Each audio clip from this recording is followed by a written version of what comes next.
Nursing students, time to talk.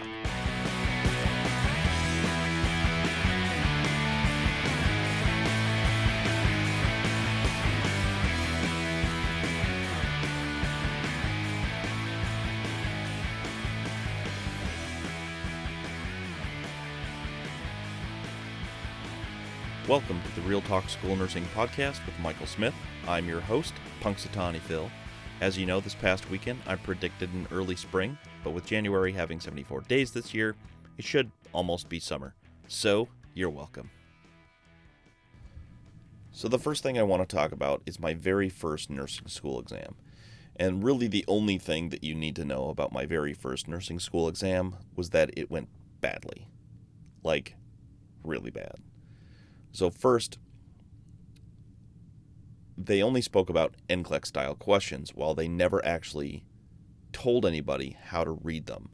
They never told anybody how to analyze them, mostly because I think if they had a room full of very intelligent, analytic people constantly, picking apart their questions, absolute chaos would ensue.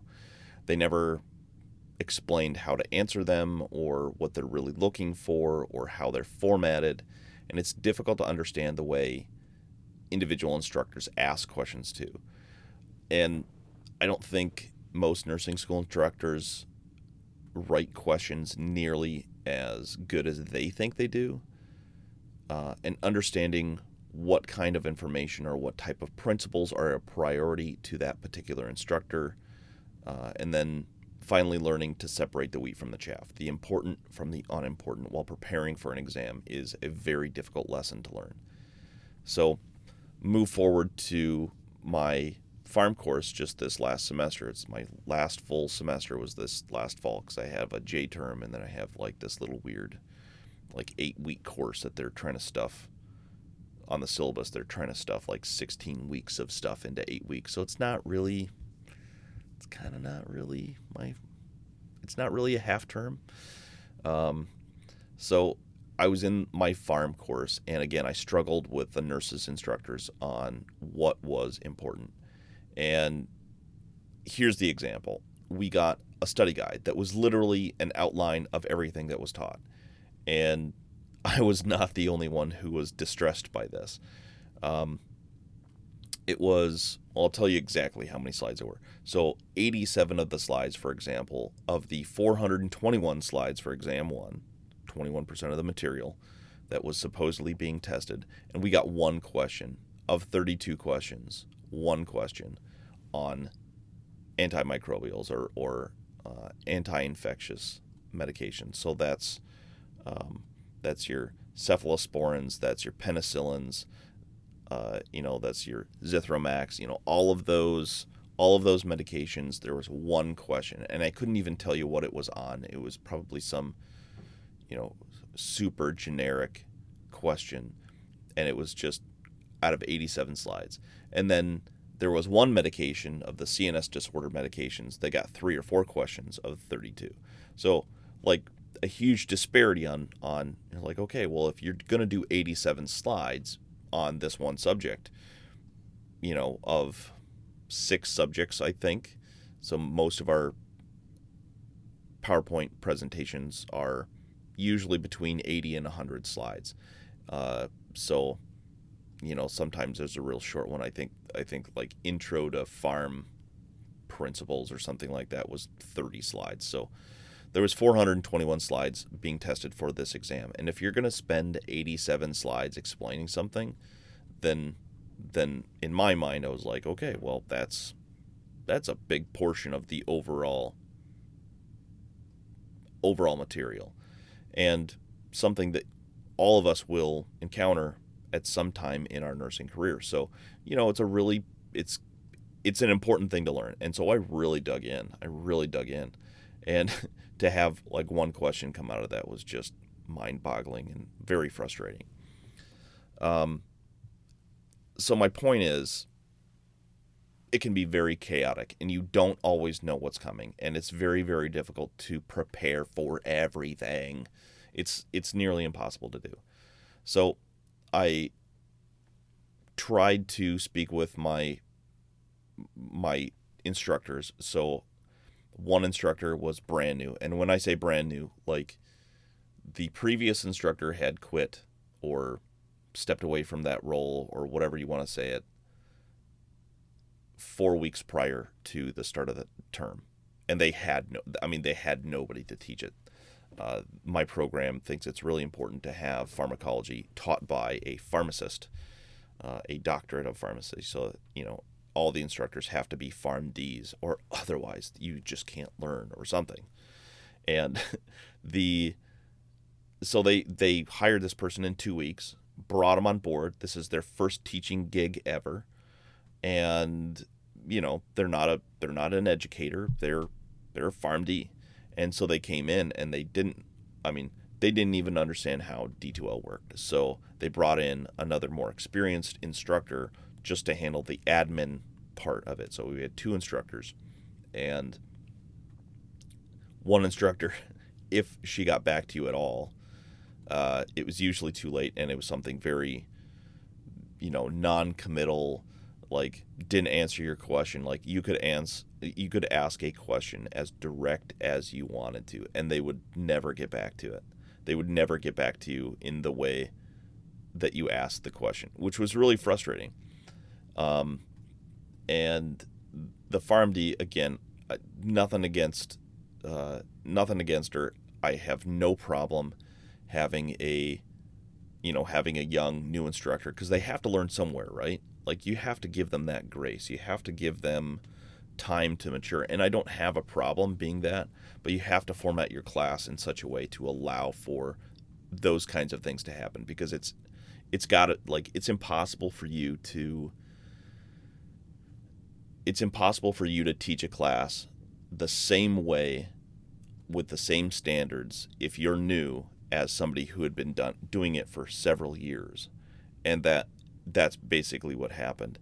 And so I ended up speaking with my program director, who was actually very receptive to what I had to say. But I went in there knowing what I was doing. I knew that I had to come fully prepared. I had to have information. I had to have all the analytics done. So I'm not just complaining. I'm actually saying, here, I feel that I am justified in feeling frustrated. Here is why, and putting all that stuff out there one thing at a time. And that's really important. And I'll build on that. So what do you do when a bad exam happens? First, I think it's really important to surround yourself with high achievers. And you're already in nursing school, so chances are that, there's going to be a little bit of variation. Some people are going to be better at clinicals. Some people are going to be better at the lecture portion. Some people are going to be really good at lab. And that's people. Whatever part that you're struggling in, surround yourself with people who don't struggle with that part. And again, that's okay if you're not super strong in everything. But find the people who are really good at those areas that you struggle in. And for me, I'm a big believer in creating study groups. Some people are not, and that's okay. Everybody's a little bit different.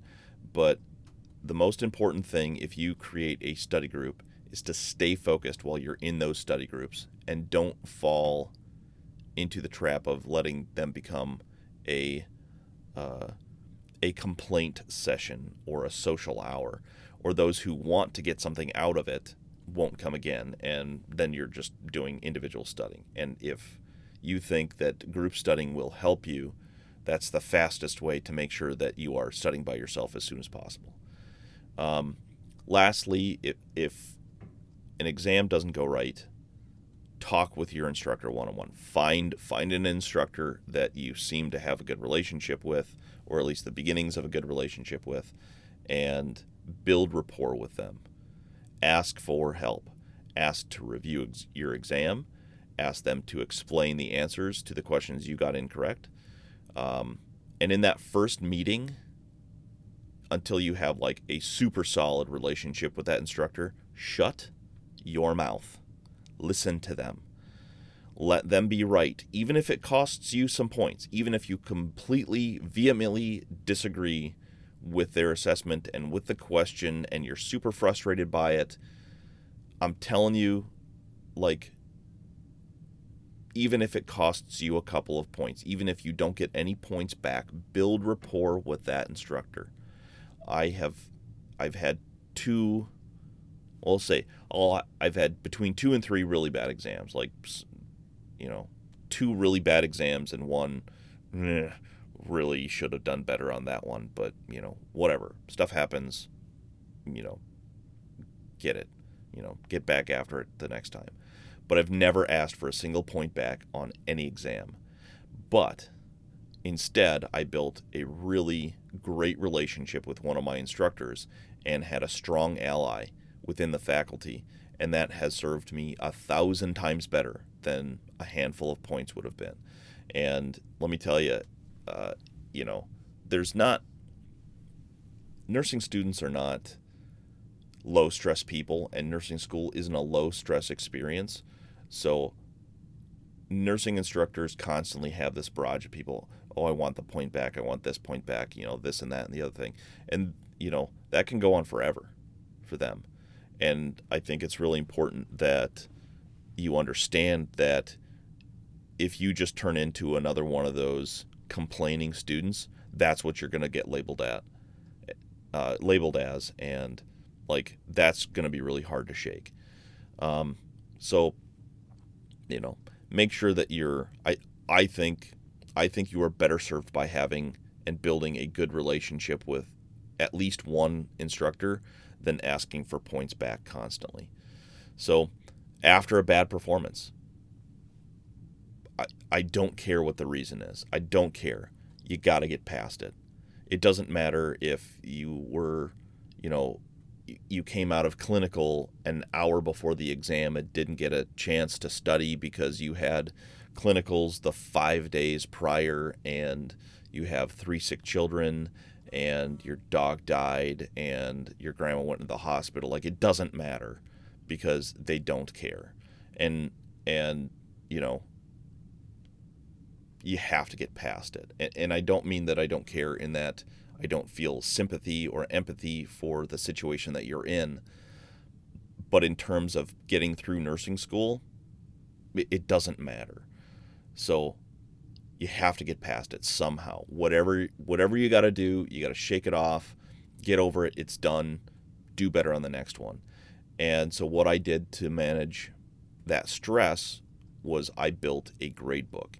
And there's probably 1,000 different ways to build it. But for me, it was very helpful in managing stress and understanding where you are in the class. And if I can figure out how to post an example or a template on the Facebook page, I'll do that. But essentially, it's just an Excel spreadsheet. You lay out all of the point-based assignments and stuff like that, and then you have what the score you got, and then the score that is possible, and then obviously your percentage points. Total all of that up, and one of the main reasons I built it is because, again, if you've listened to a couple of shows, you understand that my program separates lecture, lab, and clinical phases, or clinical categories of your grades. So with a passing standard of 83%, if I get an 82.9 in one of those 3, I fail the whole class. And so you have to monitor all 3 of those things. And so that was really essential. That was a really essential piece.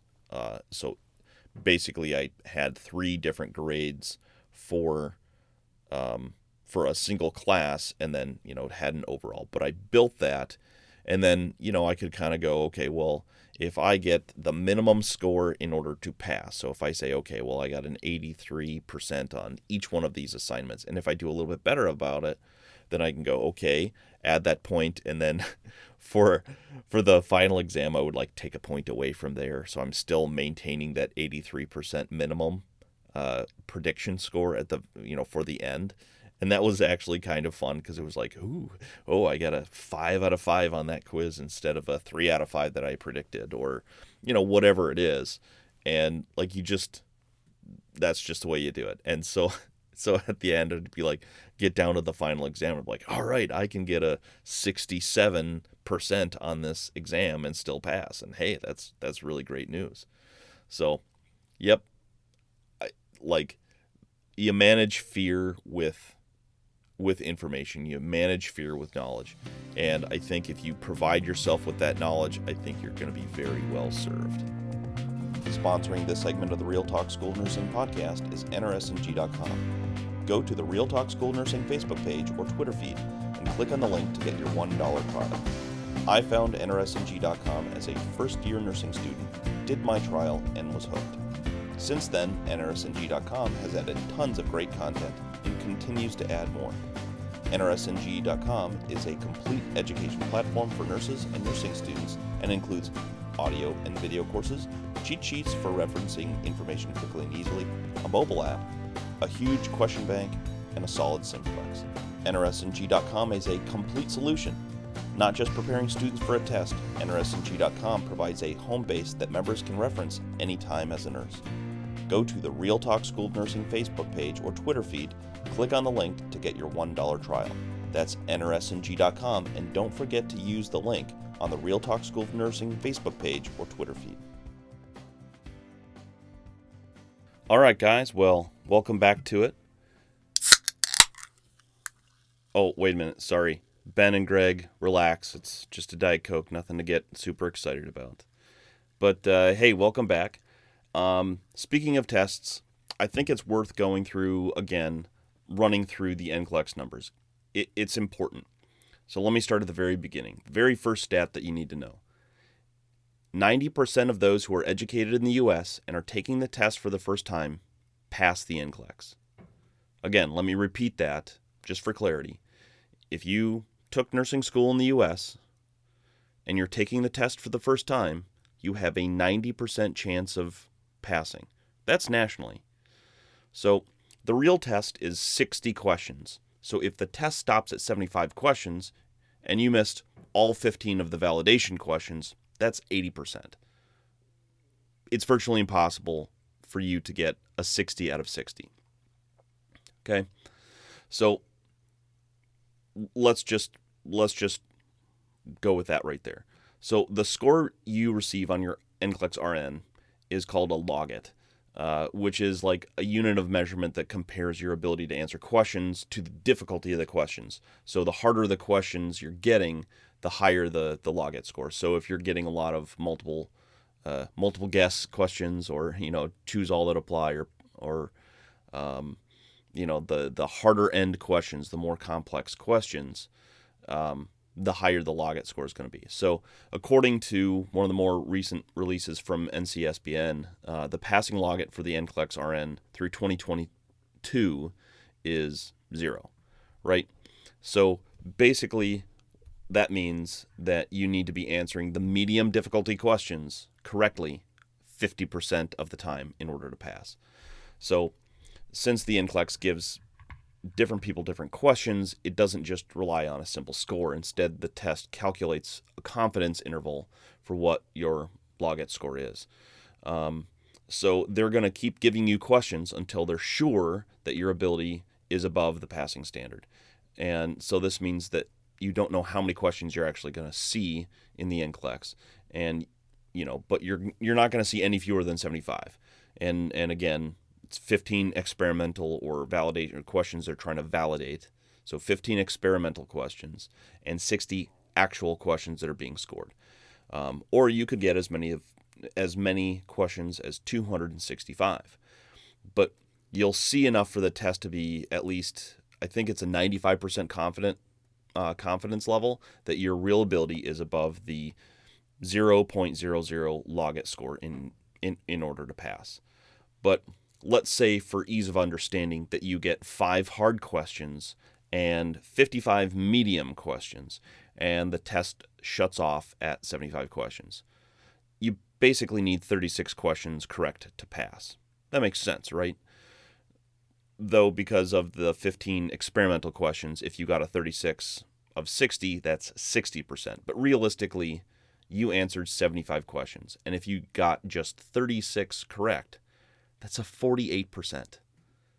Can you imagine how awful a 50% would feel in a regular nursing school exam? You would have the director come down and, like, before you're even done with the test, probably like waiting, right next to you going, gee, I wonder what's the matter. What's the problem with Mr. Smith here? What's the deal? So it's, so let's say you pass. It shuts off at 75. You feel awful because you're like, there's no way I passed. I did so terrible in that. And, no wonder you feel like dirt when you walk out of there. And again, I think having those numbers in your head going in, will help with confidence a little bit. And maybe you won't get so knotted up inside every time we encounter an exam question we're sure we get wrong. So I think it's important to take that little step aside for a second, because people are, for those who are graduating in December and, maybe you had a delay in your authorization to test. So maybe the NCLEX is coming up in a few days, or, you're going into your last term. So your, NCLEX is coming up. I think in this last semester, it's really important for all of us to just take a step back and realize that you have learned a ton of material, and being able to regurgitate all that information, when asked is really difficult. And, it takes a lot of time to do. It takes a lot of time to really not just be able to regurgitate it, but understand the information too. But I think if you do your part, the caveat is that you can't just go through school, in the U.S., take it for the first time without doing any studying and just expect to pass. You're going to get 265 questions, I think, probably, unless you're way smarter than I am.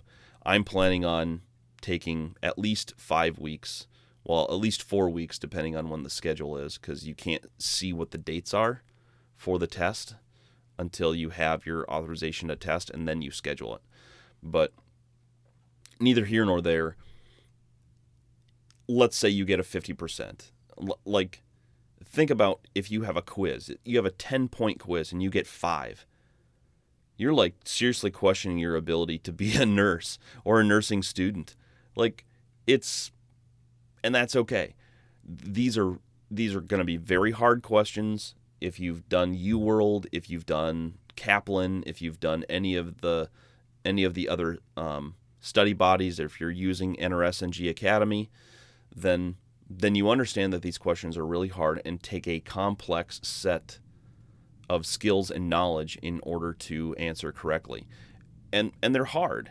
So the point is that you are going to pass the test if you do your part. If you actually go out and you actually study, you take a couple of weeks, at least, recommendations I've heard generically between 4 and 6 weeks. If you take 4 to 6 weeks and you're really buckling down and you're really working really hard, then I see absolutely, and you're using, like, you're actually using study books for the NCLEX, I think you're going to be fine. And I think you should go into the exam knowing that they're going to ask you a lot of questions that you're not going to know the answer to, or you're just not going to be very sure. Your confidence level in how to answer that question is going to be low. But that's why you have, like, NRS-NG Academy has, the test taking strategies, and Kaplan has the decision tree, and there's a lot of different ways in order to break down questions when you're not sure, and you can process through the question. And it's the same thing you're doing in a real life situation. You're just, you're trying to work out what the right thing to do is. And the difference is that in a test, there's not a real person in front of you that you can ask questions of. Like, the only information you have is, 3 or 4 sentences long, if that. And that's all you have. So, that's just the way it is. But I think if you keep these numbers in mind, if you keep those things in mind, I think you're going to be fine. Just do your part, do your studying, and you're going to be just fine.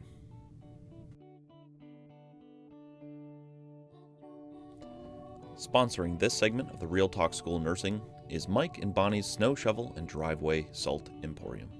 You know, when the temperature drops fast and the rain turns to ice in your driveway, which is then quickly covered by 6 inches of snow, you need 2 things: snow shovels and driveway salt. Luckily, there's one place you can go to get both of those things at the same time. They have literally everything you can think of. They have all of your favorite trenchers, cleanouts, border spades, cap rocks, post diggers, scoops, and hand trowels for all of your scooping, transferring, farming, digging, shoveling needs. That's right, everyone from the youngest tyke in a sandbox to the fashionably skinny urbanite to the sun-hardened farmer. Mike and Bonnie's Snow Shovel and Driveway Salt Emporium have everything that you need.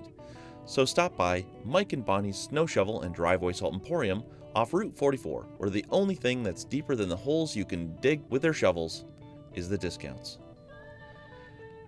Mention Real Talk School of Nursing and get an extra 10% off of your purchase.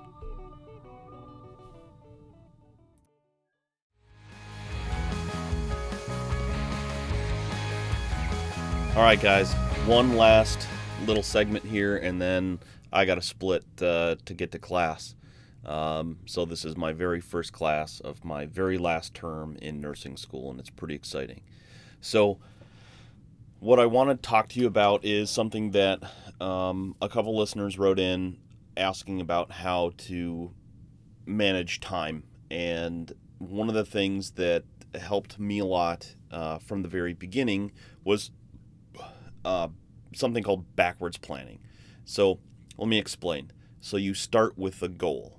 So how many times have you said, I have these 10 things to do, and they all take X amount of time, and then you plan things out, and your plan brings you to 3 days past, the due date of a paper, or 3 days past, the event days. Like, you say to yourself, there's no way I can get everything done in the amount of time that I have. And that's because you're starting from where you are and moving forward instead of moving from the event that you need to, that's your end date. Everything needs to be focused on that day and then moving backwards.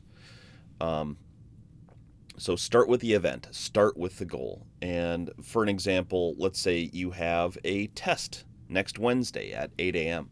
And it's a big one because you underperformed the last exam. So you need to do well. And so you decide that you're going to study in the school library for 2 days because they have a great room with big white boards and it's perfect, and that's what you're going to do. But you work the weekend, so you're working Friday, Saturday, Sunday. So in order to be ready to go on Monday, on Thursday you need to clean your house. Make all your meals for the weekend. If you have kids, you need to make sure somebody can either pick them up or drop them off, on Monday and Tuesday and Wednesday.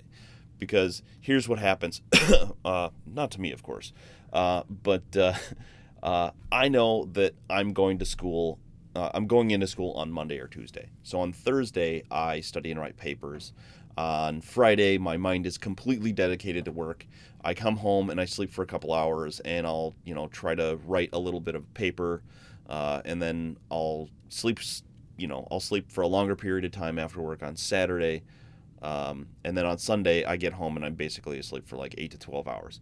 So I get up, drop off the kids at daycare, and then I leave as soon as I can, on Monday. But I still haven't eaten anything. So I go to McDonald's or, something and, get a quick meal or whatever so I can get to campus as soon as I can. And then I stop for gas and I get some coffee or I get some caffeine and some snacks and I spend 10 or 12 bucks there, rinse and repeat the next day. And then I come home on Tuesday night, or I stay with a few friends who live near school and I stay up late and I study and I do this kind of stuff. I'm not at my house, so I stop, the next morning I stop at the local coffee shop and I get a breakfast sandwich. You see what I mean? Like, it's, you're packing 5 days of stuff into a single day because, you're letting life run you instead of you running your life. So if you start at the end, you start at the goal, you start at the event, and then plan backwards. I think you're going to find that things are a little bit easier to plan for, and I think it puts things in a better order. And hopefully you'll you'll discover that maybe things get a little bit easier as you go. The next big thing that is a huge help for me is go out to Target or Walmart or the office store, whatever, and go get yourself one of those big friggin' calendars, like the one that's got that like takes up your whole desk space, that kind of size calendar. And what you want out of that is that you can put life events at the top and you put like school events at the bottom or whatever. And I use different color pens. So like this class, I put everything for that class, I put that in green. And then I put labs in, no matter what the class, I'll put it. So if like one class will be dark green, and then labs for that class will be like light green, and then the other class will be dark blue, and then the labs for that class or clinicals for that class will be in light blue, or whatever. And then like big dates. So, big papers that are due, exams, that kind of stuff I put in red. Big, permanent marker red, test today or whatever. And it puts those stones out so you can step from stone to stone to stone visually, and it's up right in front of your face. You put it, I put it on the door to my garage so you can see it every time you go out into the garage. It's right there. It's, easily visual. And the last thing, and this probably goes without saying, and I'm probably not telling you anything you don't already know, but don't put anything off until later when you have the time to do it now. So never put off anything until later when you have time to do it now. If it's a decision, you have to make to work on school or to take a break, do the schoolwork.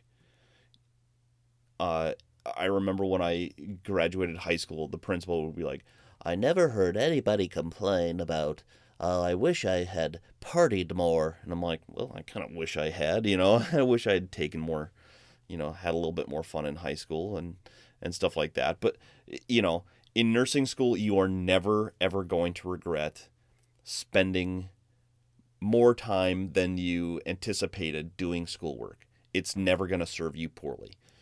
And second thing, like if you have to talk yourself into going out, like I deserve this, I deserve a break, or talk yourself out of studying, you're doing it wrong. Don't do it. Don't fall into that self-pressure that you need to give yourself, mini vacations and stuff like that. Taking breaks is one thing. And as I mentioned earlier, like it's fine if you program in breaks. It's fine if you say, okay, every 50 minutes of studying, I'm going to get up and stretch for 10 minutes, or I'm going to go for a 15-minute walk every 4 hours, or, whatever it is, program those things in so it doesn't just become a free-for-all.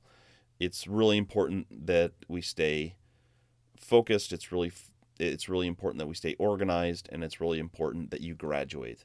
And if graduating is the goal, if that's the end goal, plan backwards and make sure that you're doing what you need to do now to make sure that you can make it to graduation day.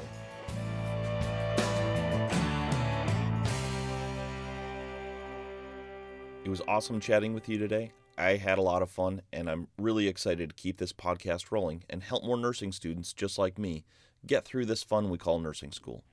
If you like the podcast, smash that subscribe button, and remember to leave only 5-star reviews, because that's the only ratings that count to get us noticed by more nursing students.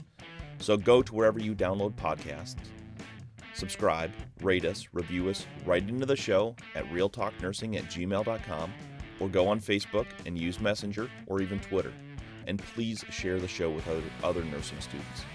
The podcast is available now on iTunes, Google Play, iHeartRadio, Libsyn, and will now be available on YouTube and Spotify.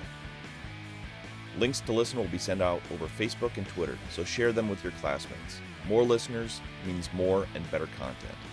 Remember that in nursing school, the only easy day was yesterday, but we can get through this together.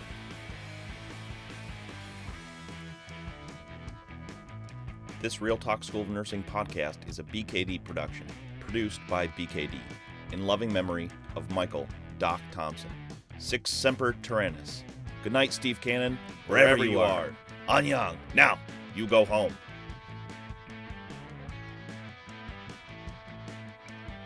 This Real Talk School of Nursing podcast is a holy moly, I can't believe you're still listening to this podcast.